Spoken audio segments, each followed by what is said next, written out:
Bismillah ar-Rahman ar-Rahim. Assalamu alaikum, everyone. Is it true that we need to physically clean ourselves before physically touching the Quran? Traditional Muslims do believe that we are not allowed to physically touch the Quran until we perform wudu, or the ablution. Oftentimes, they will quote Surah 56, verse 79 to justify this idea.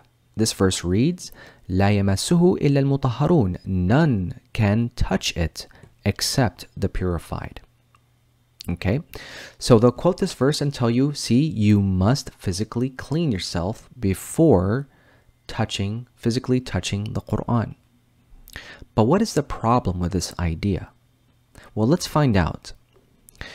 This verse uses the term massa for touch. Okay, this is translated as touch. It's massa.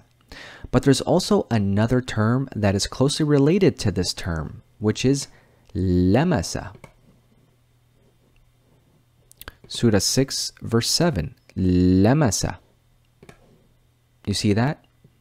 So we see two different roots here. We see massa and lamasa. Both of these terms refer to touching. Okay? But we need to understand that the Quran contains no synonyms. Therefore, these two terms are closely related and they refer to touching, but there will be a difference, no matter how subtle, but there will be a difference. So we must understand the difference. So in 56:79, God says لا يمسه. He doesn't say يلمسه. He says مسه. Okay?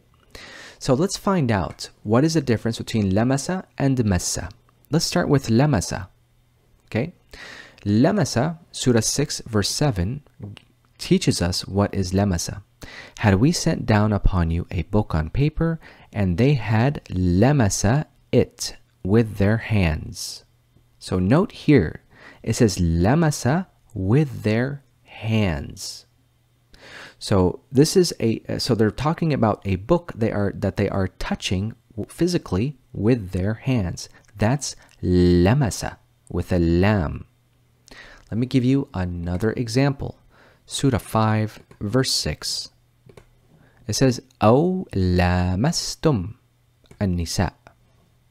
Here it says contact with the women, but it's to touch the women. Okay? And note here it's lamastum with an extra alif here. Lamastum indicates kind of like an exaggerated touching. Okay? And it's touching from both sides. And so it's not sex, but it's a physical type of exaggerated form of touching, which involves sexual contact, but it's not sex. Okay? So as we can see, lamasa in the Quran is a physical touch. Now we go to massa. Okay? So this is what the term that's actually in question. Massa. 56:79 uses the term massa. Let's take Surah 33, verse 49. It says, O you who believed, when you marry believing women and then divorce them before you have massa them. You see that? Massa an tamassuhunna. So massa here obviously refers to sex. So the touch here, okay, this type of touch without the lam is an in-depth touch. It's a deeper level of touching.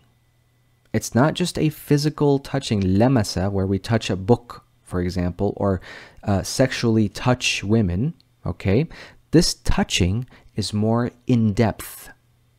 It's a deeper form of touching. It's massa, not lamasa. Surah 19, verse 20. How can I have a boy while no man has massa me? Walam yamsasni bashar. She didn't say yalmasni. Yalmasni would mean that some guy brushed her hair or shook her hand. But yamsasni refers to a deeper level of touching, which is, in this context, sex. Let's take another example of massa. And Job, when he called to his Lord, indeed, adversity has touched me, has massani. Okay, so he didn't say it touched me, lamasni, right? It says massani. So it impacted him internally as well. It touched him and it went in depth to him. You see that?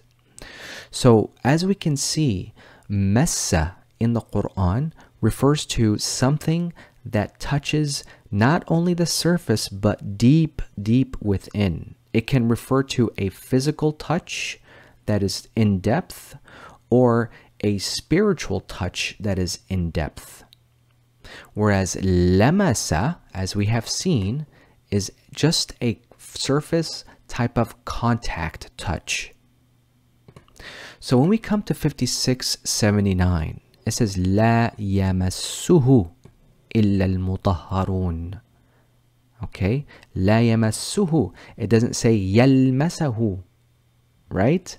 يلمسه means you just physically touch it, whereas يمسه is touching it deep within, going inside of it.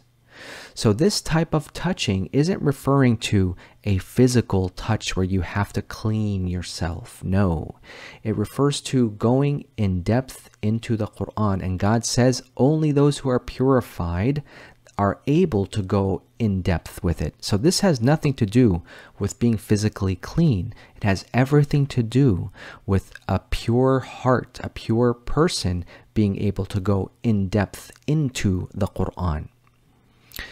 And I'm using here the Sahih International translation. If we take, for example, the Itani translation, if I can find it, none can grasp it except the purified.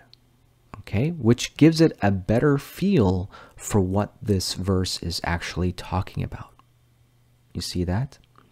So God here is not telling us to go clean ourselves before physically touching the Quran. He's saying that no one can grasp its meanings, no one can grasp its understanding except those who are purified. No, you cannot touch it from within except those who are purified. And of course, there's this other understanding that this verse is not even referring to us. It's referring to the messengers, i.e. the angels that are carrying the message to the Prophet Muhammad, but this is for another time. Okay, we just want to understand what is the term massa in this context. So I hope this is clear. Wassalamu alaikum.